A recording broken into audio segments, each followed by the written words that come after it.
Assalomu alaykum ustozlar. Darslarimiz uchun qiziqarli savollarni qanday yaratishni hozir ko'rib chiqamiz. Buning uchun bizga kahoot.com sayti kerak bo'ladi. Kahoot.com saytiga kiramiz. Mana kahoot.com ko'rinishda yoziladi. Bu saytga kirgandan so'ng login tanlashimiz kerak bo'ladi. O'ng tomonda turadi. Mana login.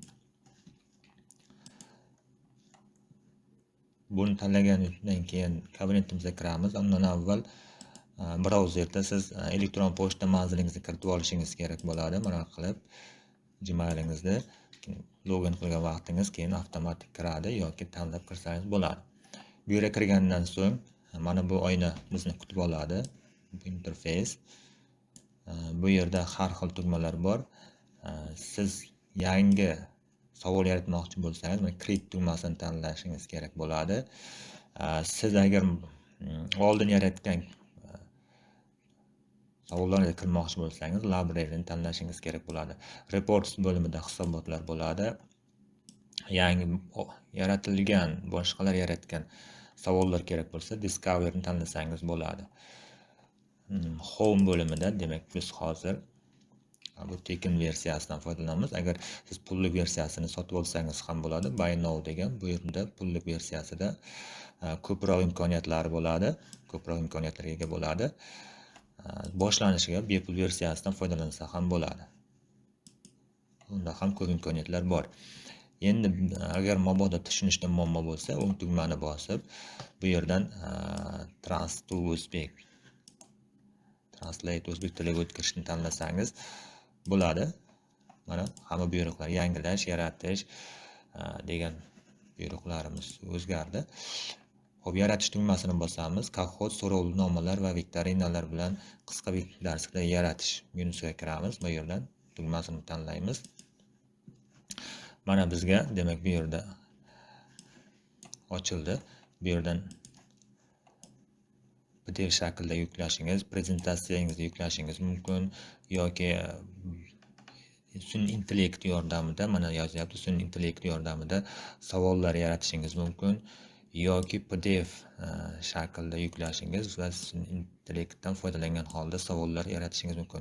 Tayyor shablonlardan foydalanishingiz mumkin. Bizga hozir o'rganadigan qismimiz bo'sh, demak, o'zimiz qo'lda kiritishni ko'ramiz yoki o'zimiz xohlagandek qilib yaratishni ko'ramiz. Bo'sh noldan yarating, tuval degan qismga kirib bo'sh qismini tanlaymiz. Buni tanlagandan keyin esa mana bu oyna chiqadi. Bu yerdan, demak, biz bu bo'limda start type degan savolimizni kiritamiz. Bu yerga rasm yuklashimiz mumkin, rasm kiritishimiz mumkin va bu yerga esa variantlarni kiritishimiz kerak bo'ladi. Variantlarni. Yangisi yana savol qo'shish tugmasini tanlab qo'shib ketaveramiz. Xo'p, bajarib ko'raman. Bu yerga yozaman, bironta savolni yozaman. Xo'p, savolni, demak, mana yana tayyor slayd yoki kitobdan siz olishingiz mumkin. Masalan, sun'iy intellekt nima degan savolni olaman. Kopiya qilib olib, bu yerga qo'yaman. Vistavit qilib qo'yaman. Mana qo'ydim. Bu yerga esa variantlarni yozishim kerak bo'ladi. Sun'iy intellekt. Xo'p, dastur, masalan, bironta va sun'iy intellekt nima? Texnika yoki kompyuter. Bu yerga esa to'g'ri variant yozishim kerak bo'ladi. Sun'iy intellekt nima degan mavzu bo'yicha.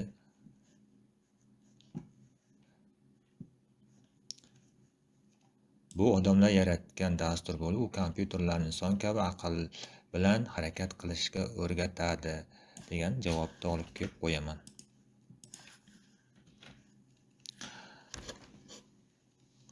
Agar sizda javobingiz uzun bo'lib ketadigan bo'lsa, demak, sig'may qolishi mumkin.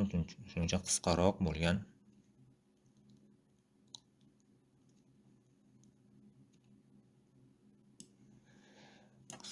qilib qo'yish kerak bo'ladi. O'rgatadi. Tanlayman va to'g'ri javobni tanlab qo'yaman bu yerga. U kompyuterlarni inson kabi aql bilan harakat qilishga o'rgatadigan, demak, programma, dastur.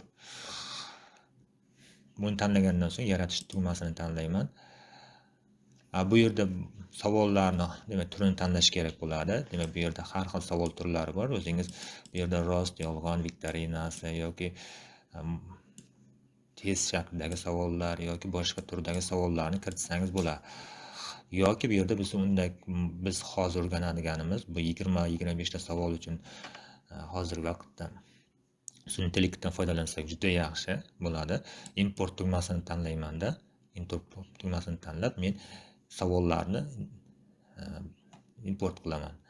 Bu yerda import tanlagandan so'ng elektron jadval import qilish degan qismini tanlayman.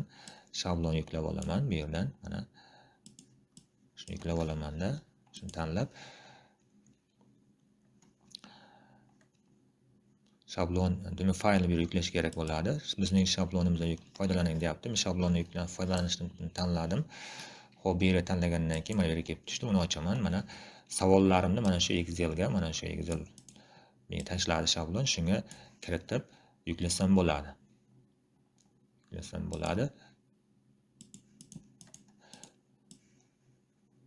Xo'p, buning uchun nima qilaman? Endi menga savol kerak. Mana Excel variantini oldim.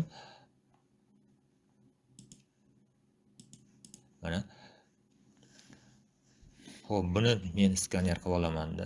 Ko'p nusxasini olaman-da, mana belgilab olib. Endi ChatGPTga kirib, men shunda mos savollar tuzib berishni aytaman. Mana rasmini tashlayman va qaysi mavzuda siz kitobingizda yoki sizga berilgan mavzuni aytishingiz mumkin yoki osonroq bo'lsa mana shunday qilib sahifaning yuzini olib ChatGPTga qo'yib siz aytishingiz mumkin, savol tuzib ber. Savol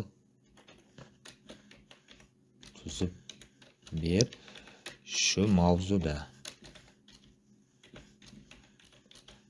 Deb to'liqroq yozishingiz kerak bo'ladi. Kahootga yuklash uchun test savollar tuzib ber yoki 20 ta, 25 ta, 20 ta deb siz yozasiz va unga berasiz.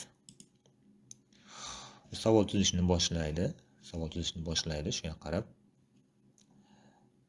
men mana rasm yuklaganman, mana rasmni yukladim. Menga esa mana shunga mos qilib, mana Kahoot uchun tayyor savollar tuzib berdi. Buni kopiya qilib olib, xo'p, mana savollar hozir tuzyapti. Buni oldin tuzilgan kopiya qilib olaman-da. Mana shablonimga qo'yaman. Mana qo'ydim. Mana demak bu yerda savollar tuzib berdi. Sun'iy idrok. Bu yerdan siz bular ko'rib chiqishingiz kerak bo'ladi. Abzan to'g'rimi yoki xatomi ko'rib chiqqandan so'ng hamma savollar sizga ma'qul bo'lgandan so'ng mana 20 ta savol tuzib berdi. Buni keyin Kahootga kirib mana yuklash tugmasini tanlab, yuklash faylni tanlang tugmasini tanlaymizda.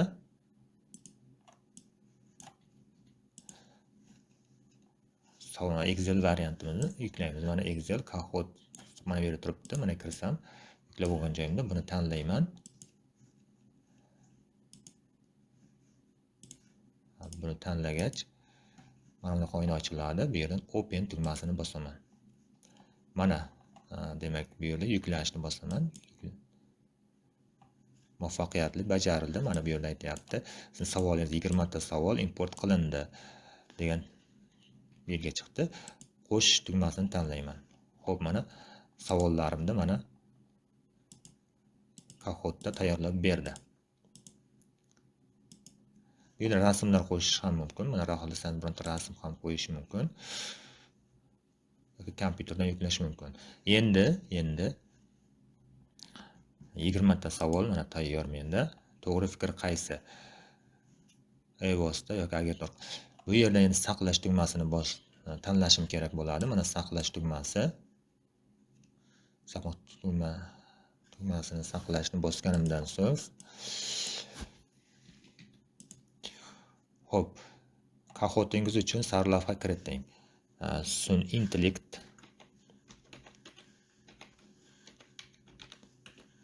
intellekt savollari deb yozaman yoki siz o'zingizning mavzungizga mos yozishingiz mumkin. va unga ta'rif ham yozsak bo'ladi. Ta'rif ham yozamiz. Sun'iy intellekt savollari o'qituvchilar uchun.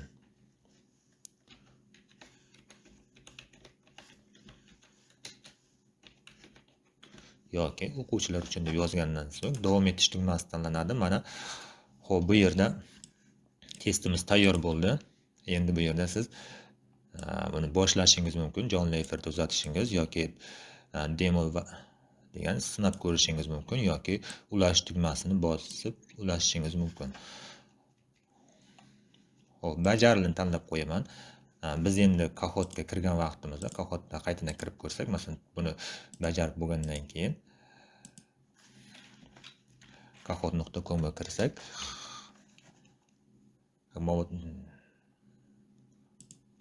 login qilib kiraman.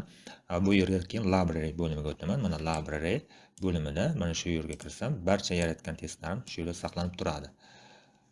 Xo'p, mana kirdim.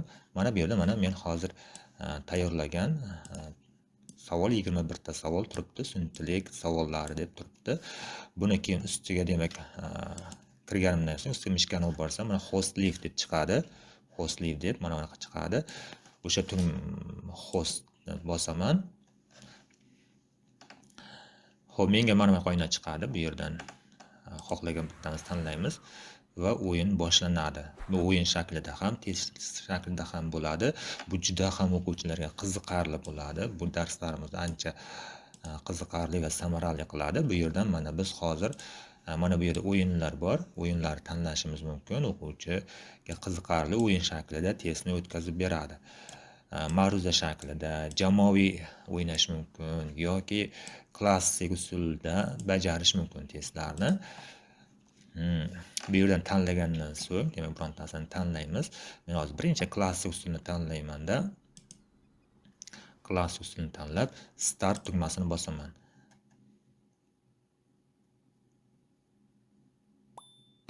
Start tugmasini bosilgandan so'ng mana bu oyna chiqadi. Bu yerda siz o'quvchiga aytishingiz kerak bo'ladi. Mana bu kodni 209 64 64 20 64 26 ni aytsangiz, o'quvchi o'sha kodni kompyuterda yozib olishi kerak. Qo'lda yozib olgandan so'ng, mana yozib olgandan so'ng, aytaylik, boshqa kompyuterda kirgan vaqtingizda, mana bu boshqa kompyuterga kirganda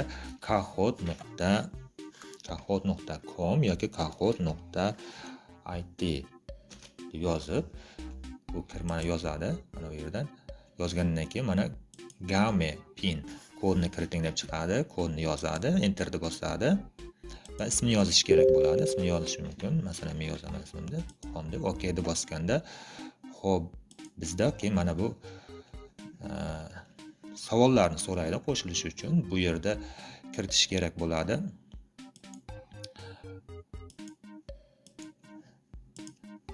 O'yinni boshlagan vaqt mana bu yerda mana chiqayapti. 4 burchak.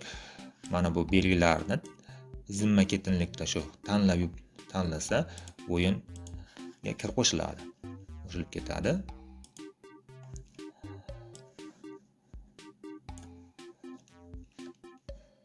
Xo'p, 4 burchak, 3 burchak, rom va aylanani tanlash kerak bo'ladi. Mana men tanlagan edim, mana qo'shildi. Xo'p, mana qo'shilgandan so'ng mana ekranimiz qo'shildi deb chiqadi va barcha o'quvchilar shu tariqa qo'shilib bo'lgandan so'ng start tugmasi tanlanadi. Start tugmasi tanlangandan so'ng tanlaymiz. O'yin boshlanadi. O'yin emas, ya'ni testimiz boshlanadi.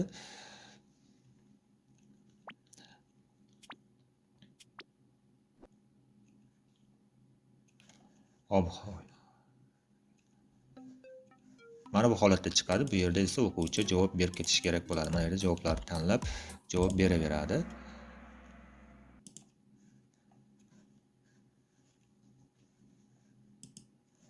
Mana shu tariqa javob berib chiqqandan so'ng